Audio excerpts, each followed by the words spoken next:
Gave me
tungi nidin ka kala maseo lalpa chimbuai tuan tam em kakal thiam lo setaman nidin min be nang makal bo sam turi se chak long der lai po kape ngam lo lal pa nangi min chal tlat ro ita kani chatwa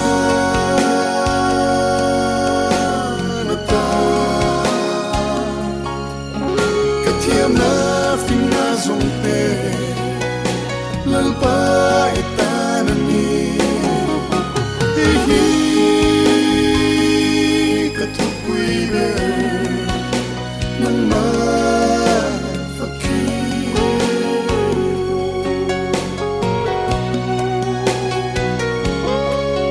tura o lalpa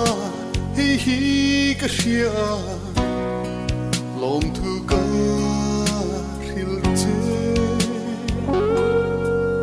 katlin lo anga nanging min pom min lo du si kaswang na zong zong te mi den freng trin ma se alpa nang ero tuani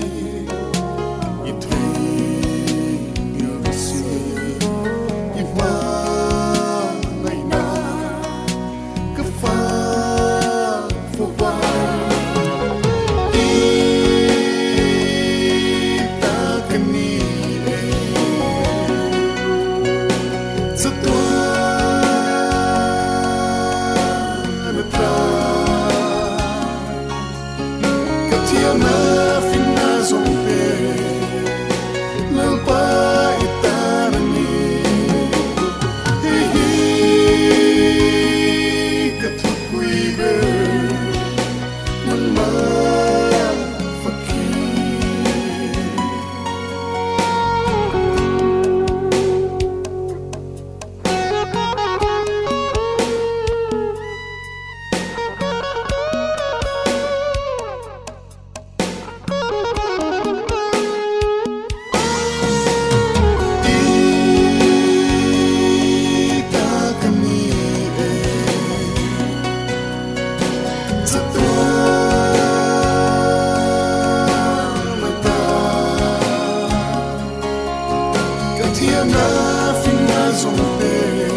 pa kang ngai em che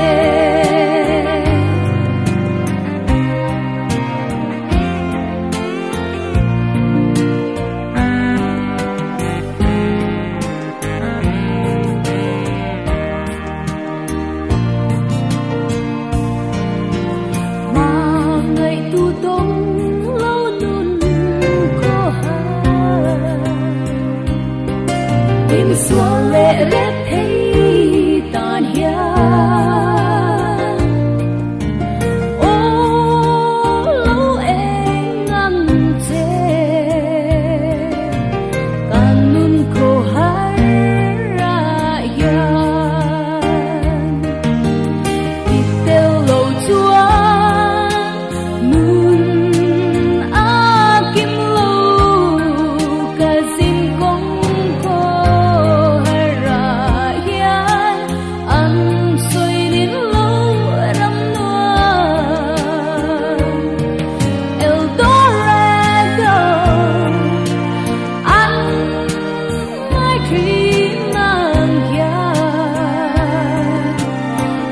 pa kang ngai em che tiêu lâu chuan nun a kim lâu cả dinh công khô ra hian an suy đến lâu ram nuam el dorado an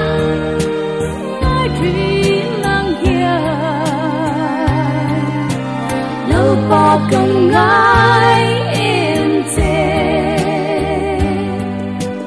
lâu pa kang ngai em che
Pathian thu thiang lim mi lo ngai thlang u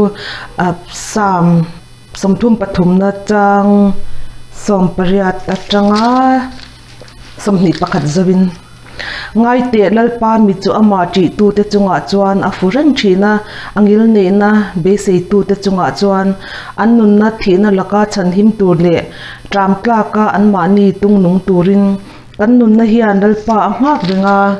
ani chu min tan pui tu le kan pho ani ama chuan kan thinlung hi lim don ani a ming thiang lim kan rin awangin pathian ne thu thiang lim kan ti rik temel som ro se amen tuna ilo tong tra yang olel pa kan pathian min mangai tu voin ichol ni thiang lima lalpa ke ni PMCF member te nangma biak na hun thatak te min siam sak le wang hian ama sain lom thu karon soya din lalpa PMCF te kan van nei em har san tam takara voin ni thleng lalpa YouTube kal tlangin inkhom na hun te kan la nei thei te hi email som na kan don wang ani ti kan sha heng te awang hian lalpa iming chu kan faka ine na lom thu karon soi le bokani chuan voina kan in khom te lalpa ipudro pe karon koltir le a nangin abula tanga top thlengin min nei sakla lalpa kan in khom chung zongin ke ni member in khom zong te itharak thiang hi min lo khatla he in khom hi lalpa nangma nei nana kan man thar le chau the na turin khongai takin nangin minam puyang che kan hun zong te ipudro pe hlan chungin chu iswa krista min karon di le amen ole tuna chuan kan secretary ne na train thu sha tur poimo te ngai thlang na ilong ne yang u voin jun som pathum sani somni pakhat PMCF online in khom hotel zong te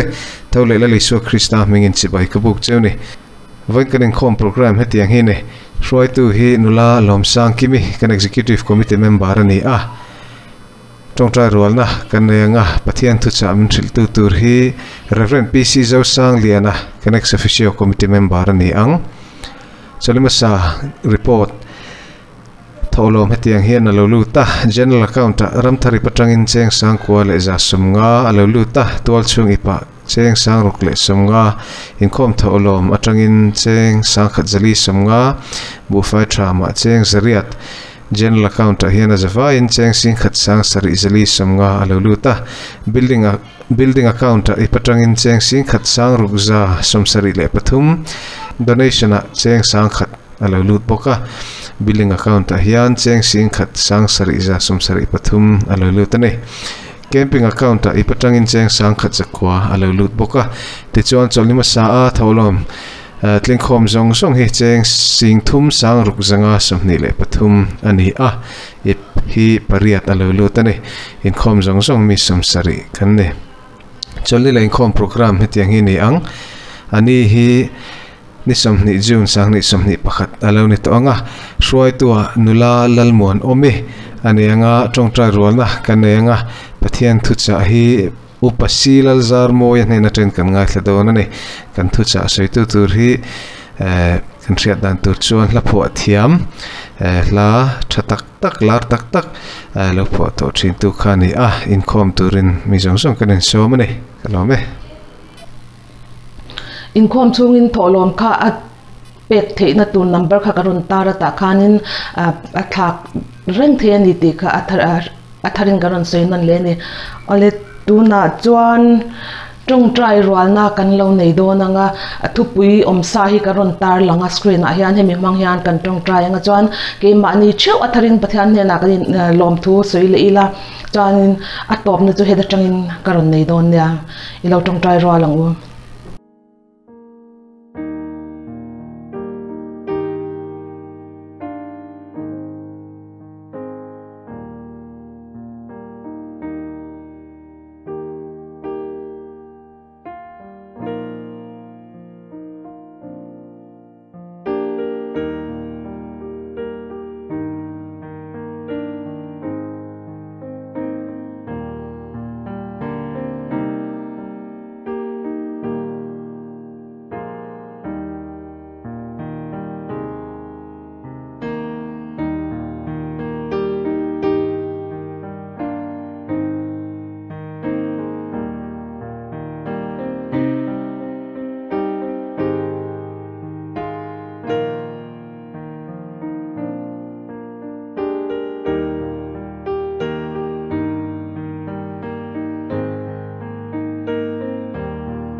lalpa kan pathian min mangai tu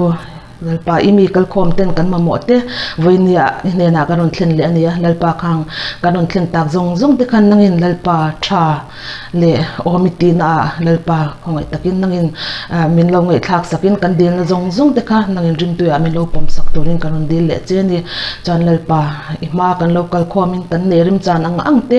karon king khom le a heng te hi aman na tu dik taka lalpa iram zawna na man ani theinan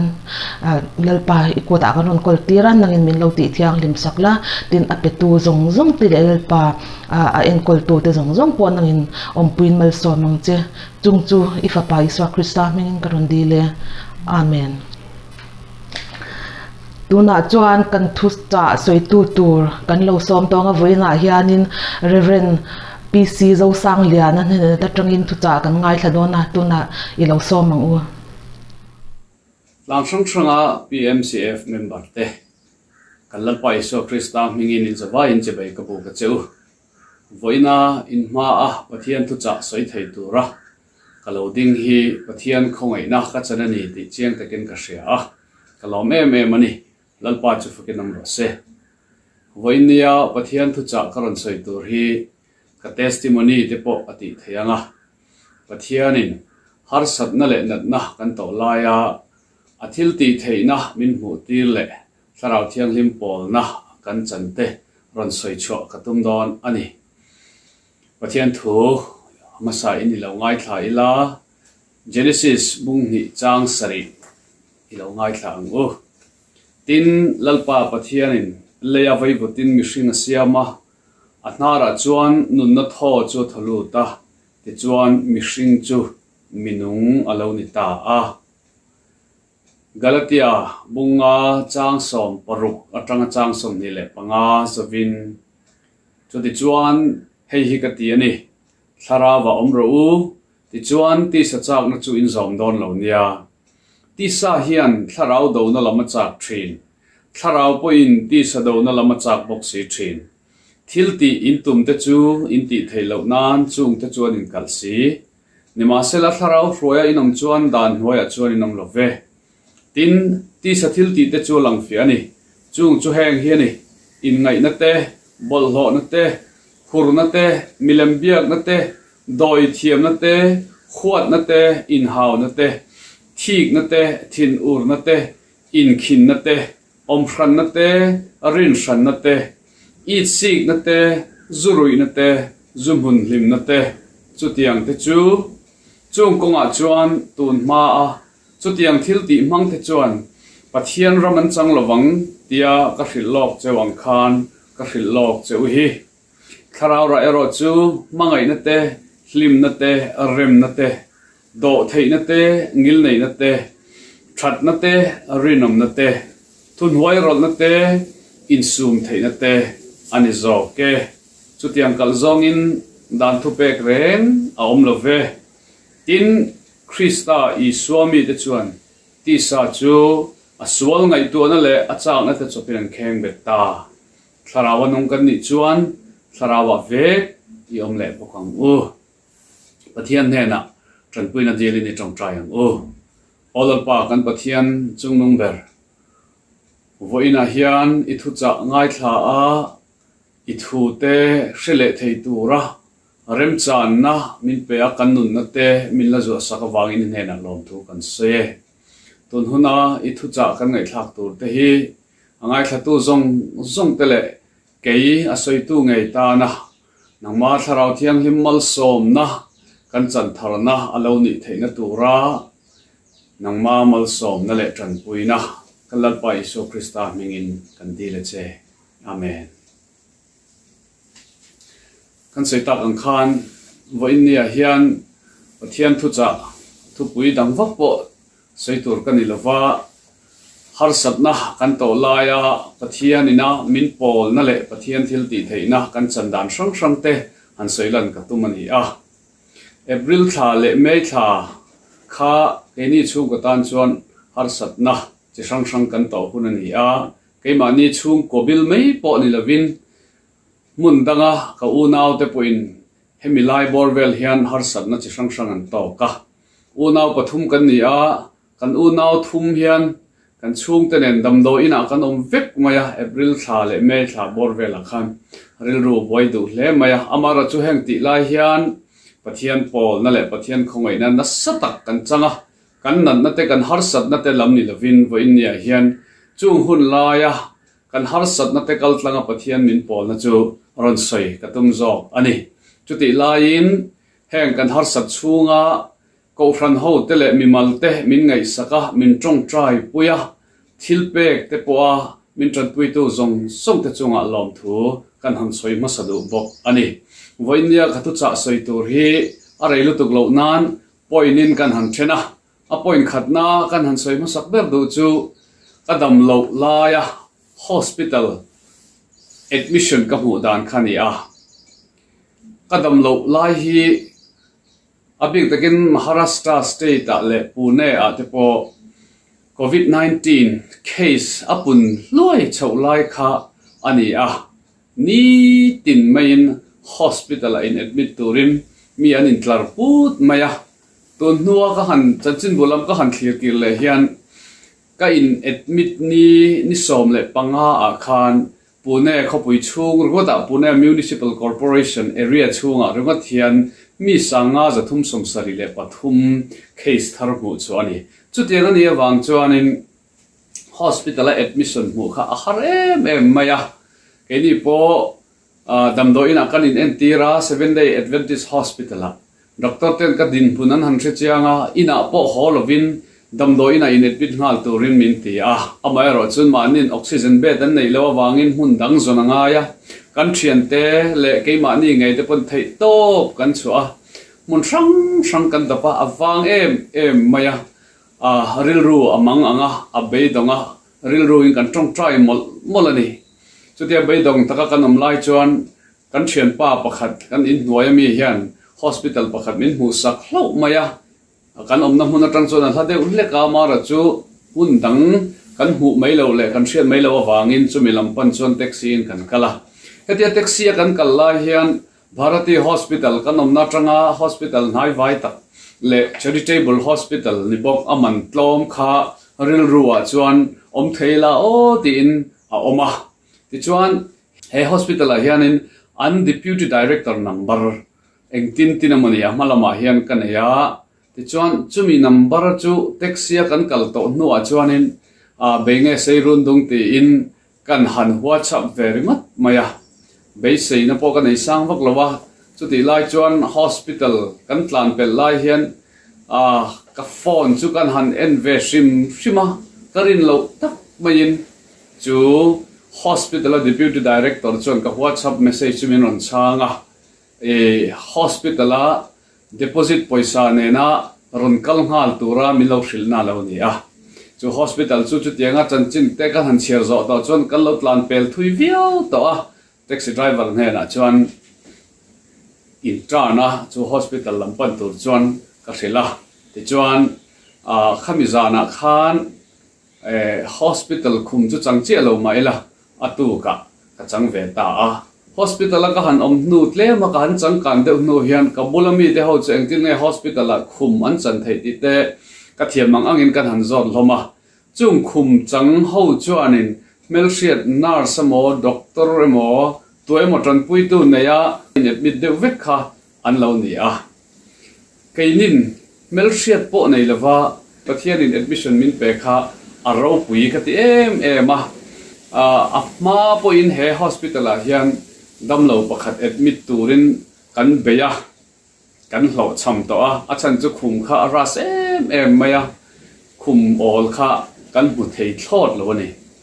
keima huna po khan ka Basei na sang lo a chan chu deputy director kha ta melsiat sa po ni lova ani po in mindu sakna chan tur pakhat ma nei lo ni amai ro chu pathian in na athoka kha deputy director Christian po ni lo khan damdoina khom theina tur khan atul sang te min lo ngai to sakin admission min lo boi pui thlat mai kha pathian na tho ani ti kha chiang takin ka hriani he thil ka ton atang hian pathian hian mi te alonga zele man ruwa alonga zete Christian ni kherlo po mi chi sang thil chi sang hi ami te tan chuan an mamo ang huna hian alo ngai to sakaman ro alo mang mai ani ti hi chiang takin min hriat tira ka experience ani chu wangin voinia po hian pathian hi arin tlaka leile van nei tu leile van siam tu ani awangin ami te tan hian engkim mai hi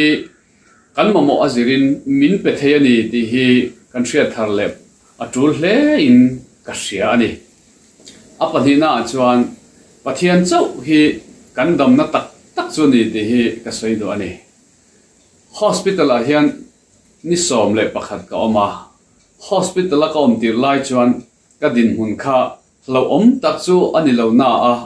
doctor soidan chuan severe condition ani atia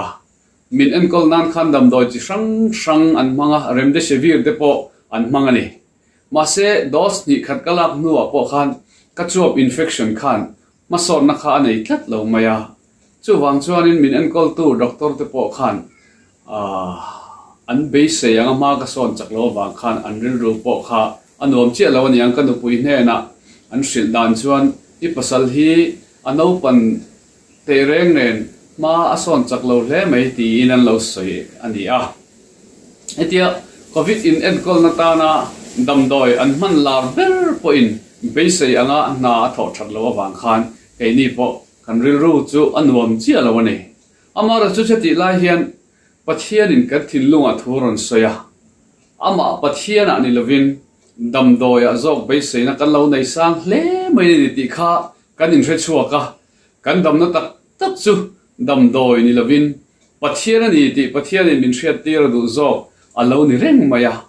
dam doi ani lovin pathian thil ti theina azok kan dam na hi a omani ti kan han hriat cha dam doi dam ti dam na ni lawa pathian a dam na kan han bei sei che thang khan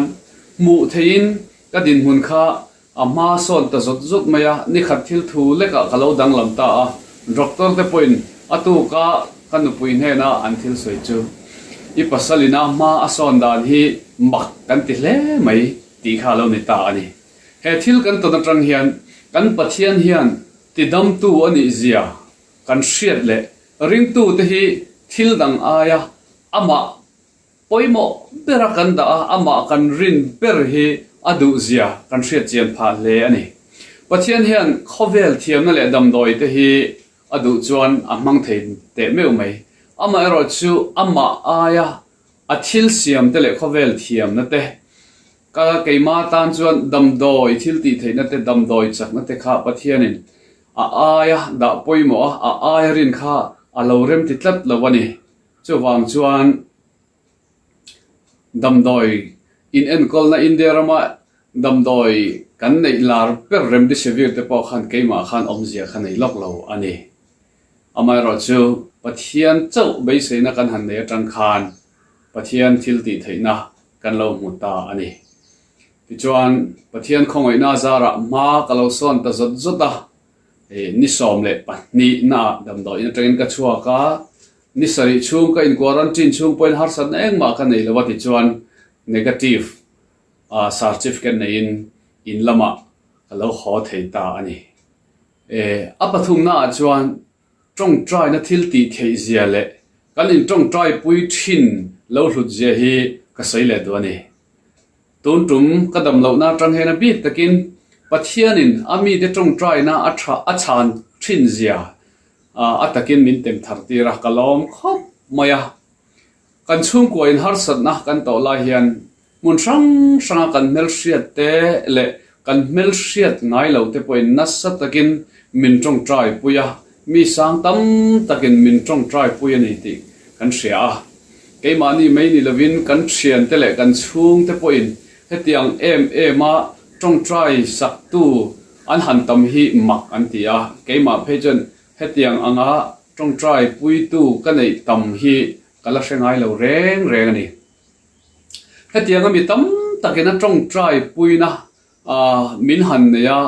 pathian ne na min han dil sak atang hian karil ruwa thil pakhat lo lang a oma chu chu man lai huna surya ram lalin elisa man tuma sipaitam tak avatira elisa chia loina va muthut maya lau tak maya pu ne na lut kha ka ngai to na alo ama Elisa chuanin achia lo inam amhu ve theina turin pathian he nan handil saka ti chuan pathianin Elisa chia lo chu mi ta han ti war saka pathian van tir ko ten mei tolai li le sakor te ne na allo ve thup mai kha a han huwa thamwang ta em ang khan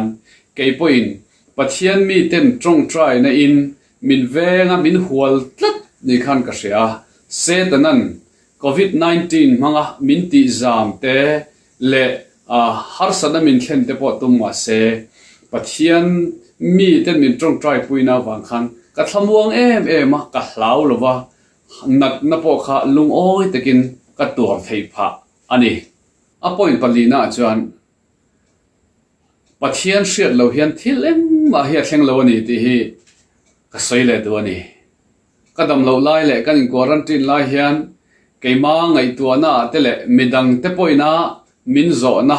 ka don fo chu pathian hian ama mangai tu te tan chuan an thatna tur li rin na tho sak thin ti kan hria engwangin nge kan chunga rin tu te chunga ten COVID-19 te lo thena thi na hial te po lo thlen thin heng te pathian rem ruat vekani em kan thanna tur vekani angem hriat thiam ma har ve ti zo na khaom thina keima nge poin kan chunga chunga thil lo thlenga wang chon chu zo na chu karil ro hena lo om fo thina ni amara chu chu ti la ka ngai tu na chu ti ang zo na om lai chuan pathian he na tangin a chan na ka dong ve tlat mai ni chu he khovela nat na zong te har sat na zong hi pathian atanga chuak ani vek khelwa atam tak hi chu keima ani na kan chou chuwa vele keima ani khosak dalina azir lawa kan ton ve shim mai hi ani a tin chu ba ka jopa chanchi de tang khan kan mu chiang taka kan mu chu jopa po kha pathian ina ati shom le nat na ape kan lawa se ta na pe kan ni chu wang chuanin kan chunga thil har sanal sang lo thleng hi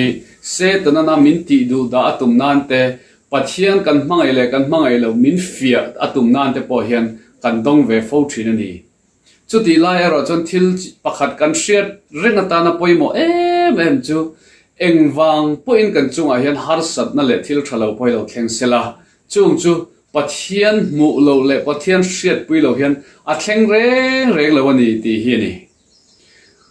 kan na te ka uina min han boral san te po khan ril ru chuna ama ero chu khang zong a khan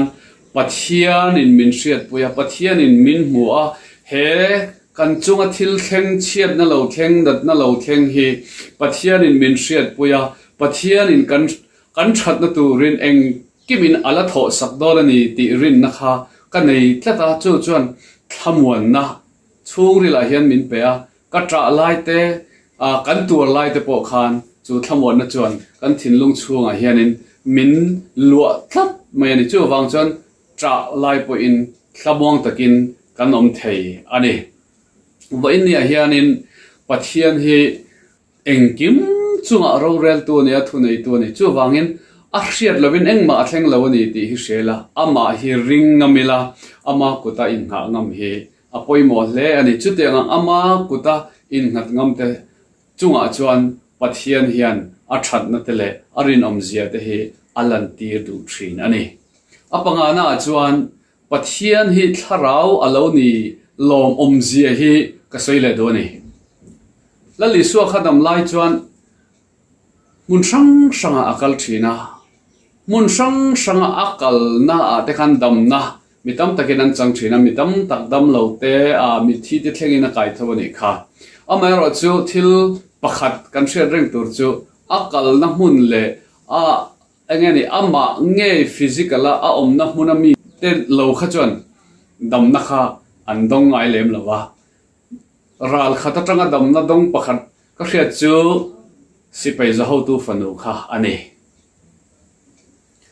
chu tiang ani na san chu lali su kha he khovela hen ti sa a la om tat wang ani a ti sa in khovel taksa khan ama khan limitation a siam tat me ni ama ro chu tu na chon kan pathian hi ti sa om ni lovin tharau ani a chu wang chuan mun te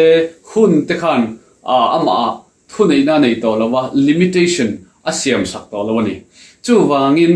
pathian hi tharawa ni awangin inne na te keima hne na te mun sanga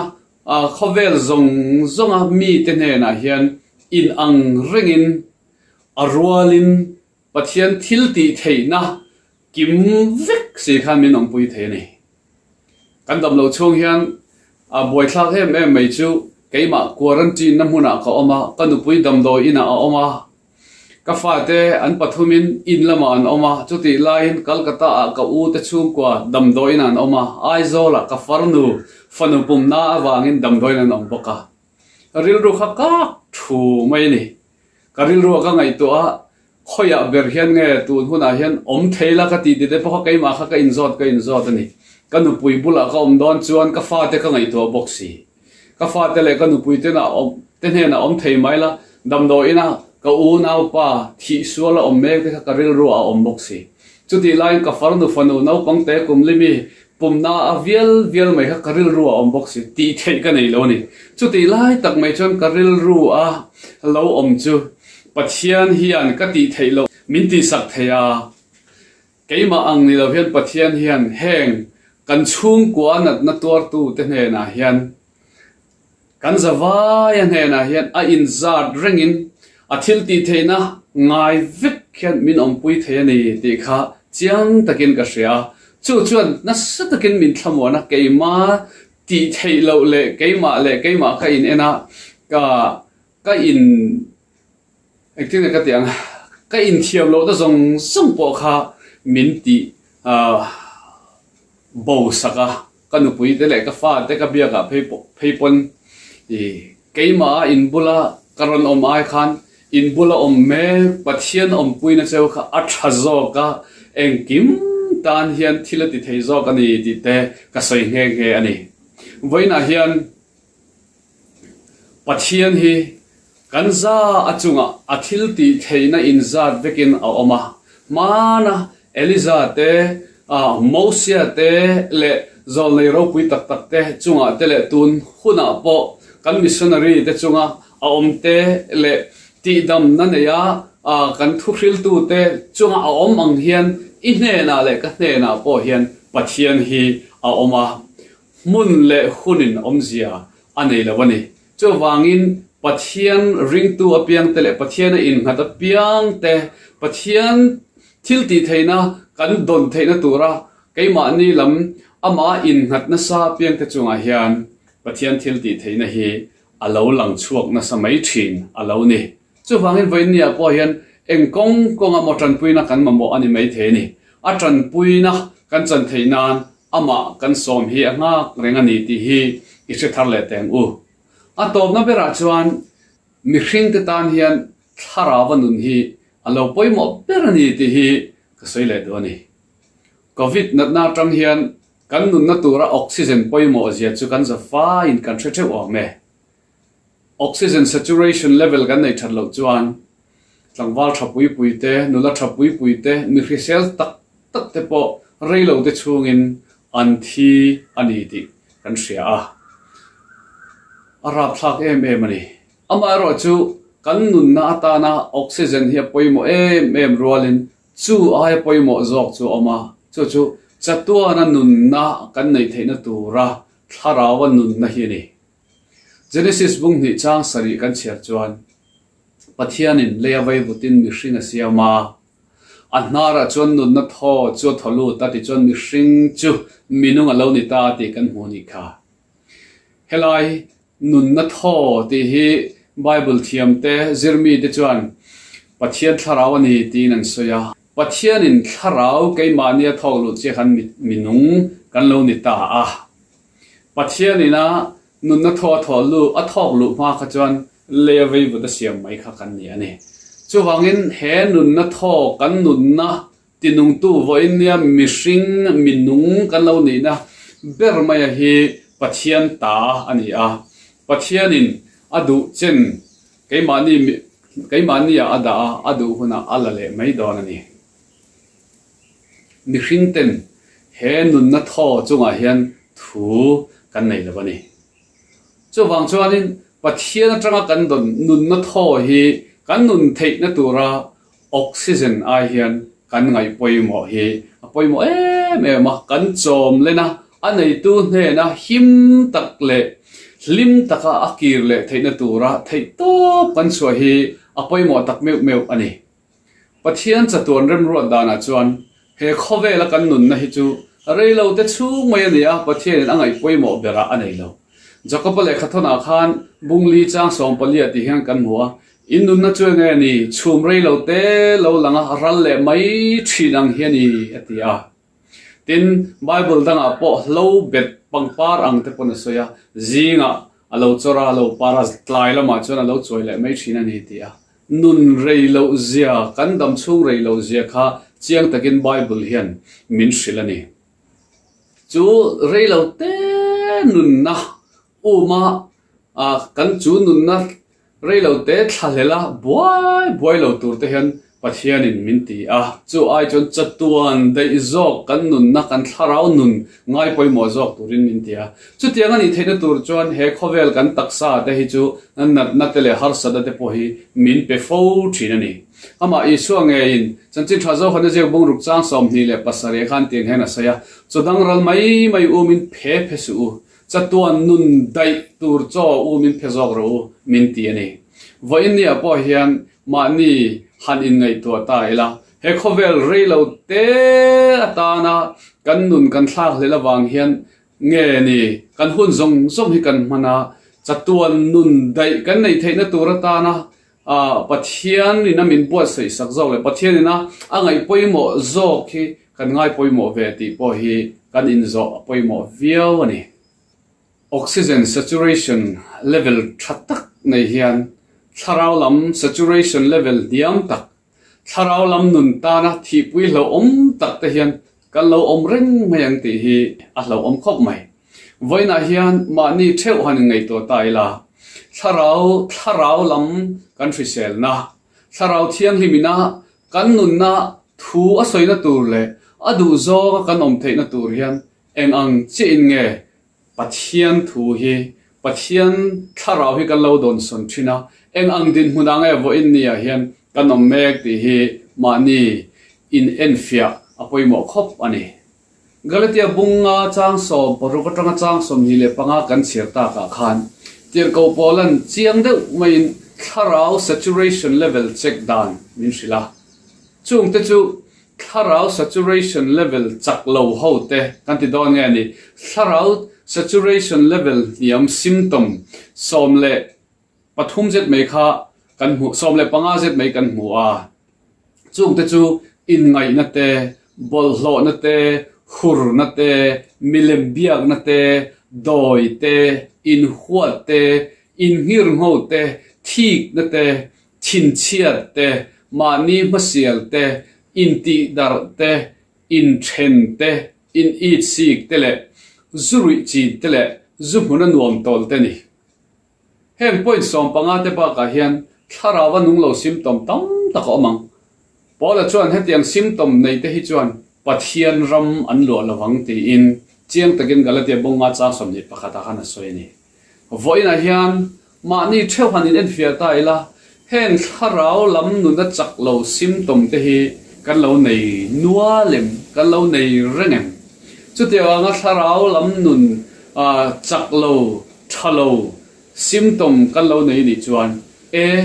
ka tharau lam nun hi lo hiam hle mai ka tharau nun chak thainan pathian nei turin thei top kan chuate ang tia kan ril ru kan siam thar hi apoi mo hle ani ti chuan galatia bunga kan chirzel chuan chang som ni les pahni le chang som ni pathuma chuan tharau ra pakwa te kan hule a heng tharau ra te hi tharawa nung tharau saturation level tha te kan hriat thei dan tur chuani chung te chu mangai na te lim na te rem na te do thei na te ngil nei na te that na te rinom na te thunhuai rol na te insum thei na te ni midang kan mo lo keima ni theu mai hi kan in enanga keima ni theu han in x-ray ta ila tharau lam nun chak kan nei le kan nei lo kan thria theina tur chuan heng tharau ra te hian kan ra em heng tharau ra te hi kan nuna mu tu rom em ti kha kan in check theina tur chuan ni voina tang hian covid 3 aya lo omzo se tana bum na thanga kan tan reng lo nan tharau lam nun saturation level risel nei tumin thei top choila tharawa kanom le kanom lo kan hriat theinan ma ni in enfia fovila tharau lam nun risel kan tei theina tura pathianin in en kol na tura min ko mu chu tharau ra te a ra tum hiani chu wangin voin ne hian kan ti thin lo mo kan lo tingai lo ani point tharau ra a ra tuma thanem ngai taka kan nun kan man hi apoimo em ani kan hun ton me ka hian engdin huna nge kadin don enge lo thleng don ti hi soi a har khop mai covid first wave alo thlenga azo don mo kan tia kan ngai tha a kan in thla da a aina sa jok second wave alo thlenga mizo te pe chuan amma ai khan kan kai na sa joka kan soita kan khan ke ni chung nge point mienga moza din kan kaya ka u pe chuan min thi san nge nge ni chu wangin kan malam huna hian enge lo thleng don ti hi soi thei a har hle mai a chiang lo ni kan chunga engpo lo thleng se la siam tuin akut pha ro pui chunga thileng po lo thleng se ka himani ti hi ataka sa thei tu kan ni theinan thil dang zong zong a in tharau lam nun risel nei turin kan ril ru isiam thale thewang u ti in kan han in som do ani lalpan kan zawai ta na thu cha kan soi tak te man min som sagro se amen kanin khom mal som na min trin turin kan thu soi tu reverend pc zo sang lian ilo som ang u mal som na ilo dong ang u pathian du zonga kan nu na pathian thil ti thei na le a that na te kan lo don zela tharawa nung kan lo ni theu thei na turin tuna hian pa le fa pa le tharau thiang lim om puina kai hruai na le mal som na du om tak chu chatuan thlengin kan hne na lo om zer ro se amen